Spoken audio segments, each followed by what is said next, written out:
Hi mga beshi! Remember yung itinira kong giniling kahapon? Tara, gawin na nating skinless longganisa. Naglagay lang ako ng 1 tablespoon of salt, then halu-haluin lang natin siya.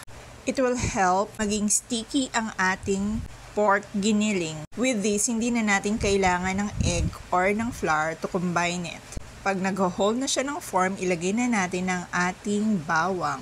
Nag-chop lang ako ng 6 pieces of garlic para maging garlicky ang ating longganisa.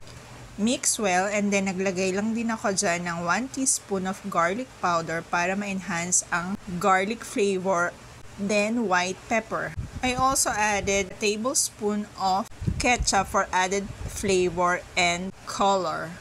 I also added a teaspoon of paprika for added flavor and color. Mahihelp nitong maging color red ang ating longganisa. Since we're all set, pwede na natin siyang balutin.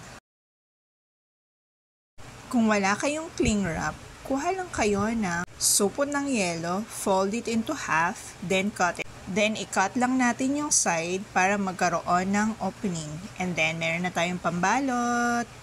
Maglagay lang tayo ng 1 spoon of the mixture.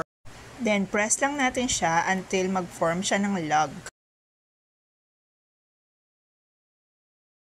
Tamang-tama yung ginawa natin na pang-wrap for the shape and for the length of the longganisa.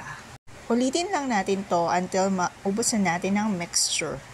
For this one, nakagawa ako ng 9 pieces na skinless longganisa. And we're done! Pwede na natin tong i-store sa ating ref at prituhin na lang when needed. Thank you for watching!